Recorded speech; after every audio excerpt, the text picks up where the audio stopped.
It's an exciting time to be a Pokemon fan, so this is why Gen 10's gonna suck. No Josh, no Josh, no Josh! I apologize. If you're kind enough to invite me away from my daily task of cooking and cleaning and keeping my trapped mouth shut, then I should have a better attitude about it. So let me try and remain positive for as long as possible. The new starters look great. Decidueye, Greninja, maybe. All right, that lasted about half a second. These new games are gonna be very early in the hype cycle, I know, but I think it's safe to assume water is gonna be a big part of these games. And internet, we have to admit something to ourselves. IGN was right. 11 years ago, IGN gave Omega Ruby and Alpha Sapphire a 7.8 out of 10, citing too much water as one of the cons. And we all laughed. We said, IGN's so stupid, IGN's so dumb, and we held our bellies and we but she actually makes a great point. Pokemon tends to stick you with the same 2 or 3 over and over again. So when half the map is ocean, you end up staring at Tentacruel and Pelipper for a majority of your playtime. But hang on to your Happiny, because mainline Pokemon has changed a lot since Omega Ruby and Alpha Sapphire. Cramped routes with 2 or 3 Pokemon, it's a thing of the past. Scarlet and Violet features fields filled with numerous Pokemon, but this spacious splendor soon fades. The amount of Pokemon in a given location is much greater now, but the regional dex itself hasn't grown that much. Instead of being bored of the specific part of the game I'm on, I'm getting bored of the entire game all at once. I do think, to a degree, that the area system is better than the route system, but it hasn't solved my main issue of region burnout. It's just changed it. Imagine you're playing a Pokemon game and it's the area system. It's this big open world, and there are 2 caves on different parts of the map. One has Zubat, Jolbur, and Aron. The other has Noibat, Diglett, and Larvitar. Of course, there can still be a much broader pool of cave Pokemon that can be found in both locations, but as long as each cave has at least 3 Pokemon that can only be found on that part of the map, it gives the whole world more texture. Deerling can be found all over Scarlet's map, and that kind of stinks. It feels like I'm not on this grand adventure. I'm stuck in one place no matter how far I run. Here's where this idea gets caught up though. Having more locale variety would require a bigger regional dex. When creating your masterpiece, you might go to add a little bit of purple and then realize I only have base purple. We aren't making games for the GBA anymore. We're playing for the big leagues. I need some lavender in this bitch. It's a pretty lukewarm take to say if Game Freak wants to make bigger and better Pokemon games, they need to increase the scope of the roster. I believe Scarlet and Violet had around 400, and as I voiced, that felt a bit sparse. 500 has got to be where the goalposts are. And I'll say this as my one hot take I'm allotted per video for being a good little boy. No mythicals, no legendaries. Legendaries don't matter anymore, you know? I want you to think about this. When you go to play a Pokemon game, more people are gonna catch the legendary in that game than the people that catch the Route 1 rodent. Legendaries aren't special anymore. You could do that when it was like the first couple games, legendaries might have still felt special. Damn. But it's like a government mandated Pokemon. So there's nothing strange or elusive about legendaries. They aren't special. You want to pump some specialness back into it?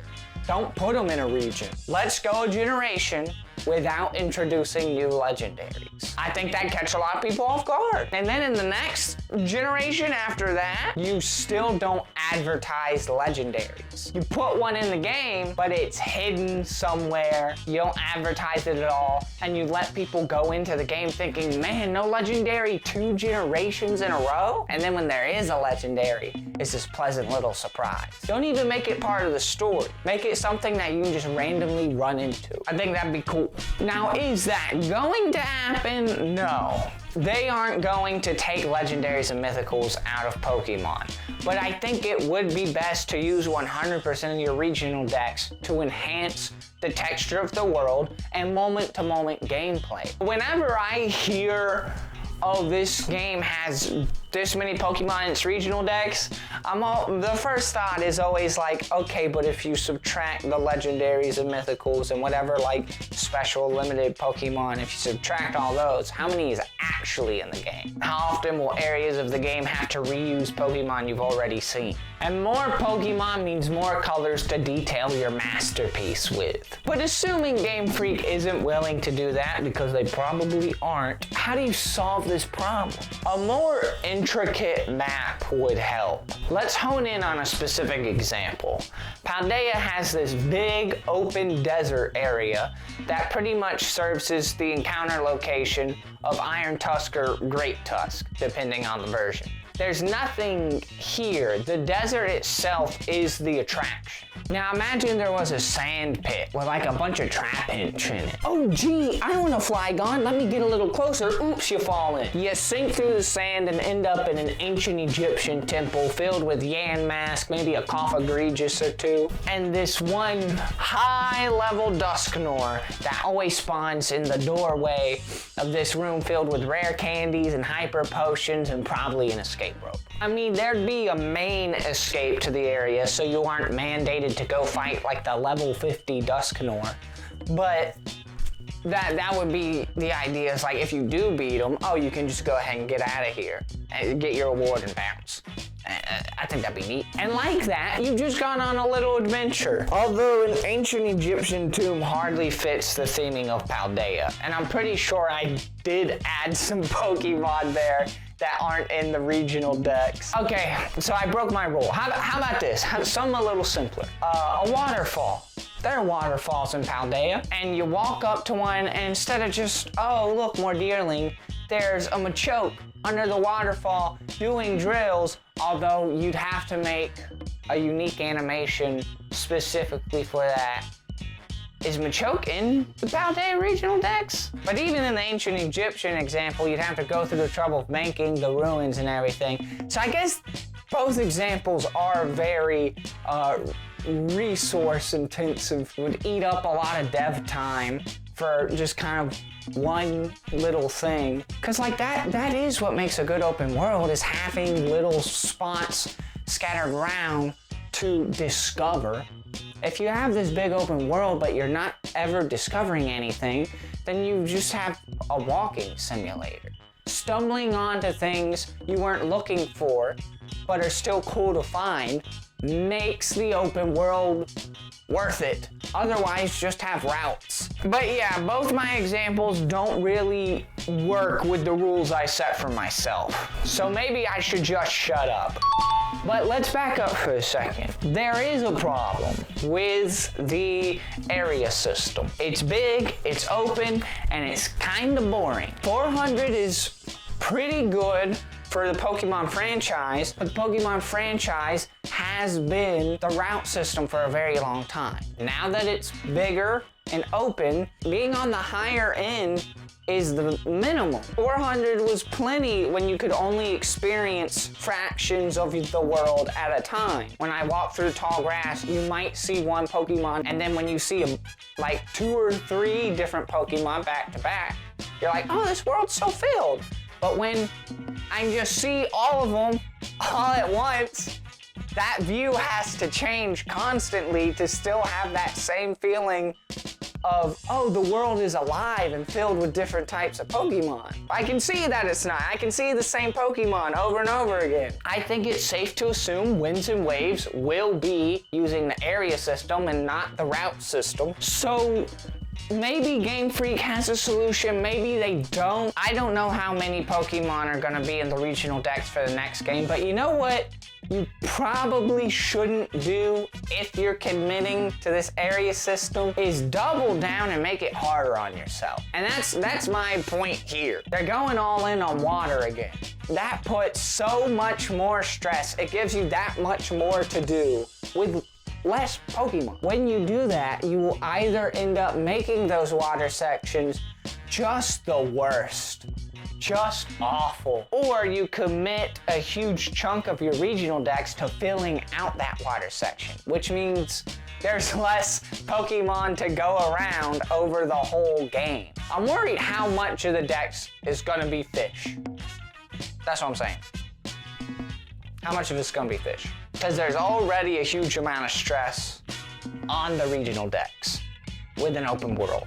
That's what I'm saying. Maybe it's not as bad, because like, the water sections are part of the world. So when you commit more Pokemon to filling out the water, you are filling out the world. So if the land sections are de-emphasized in accordance with the regional decks, it won't be noticeable that there aren't that many non-fish Pokemon. And I'm sure there'll still be a lot of Pokemon that aren't fish. They aren't gonna go Pokemon oops all water types. I know that's not what's happening, but you know, you get what I'm saying. As someone who's played Shining Pearl recently, I'm worried about type variation. I don't think that's unreasonable. We've seen how bad it can get. I would hate for Gen 10 to return to the issue of, bitch, we have one fire type. If you don't pick that starter, we can do Rapidash. You better like that dog. Either ways, it's not a great situation. Things aren't looking up for Wind and Waves, in my opinion. I gotta make that disclaimer. People are gonna be like, to talk about these games as if they're objectively bad before they're even out. Bitch, it's an opinion. I'm making an assumption. Yeah, I'm making an assumption. Oh no, no Pokemon game. I think it's gonna be dookie. I am. They should have called it Pokemon Poop and Pee, because they will be bad. Pokemon Stinky and Uh-oh is what they should have called it. Oh no! I'm making fun of your favorite franchise. Fuck you. Ultimately, this whole little brain experiment is pointless. Not because I don't think Game Freak can make a better overworld, but because I don't own a Switch 2.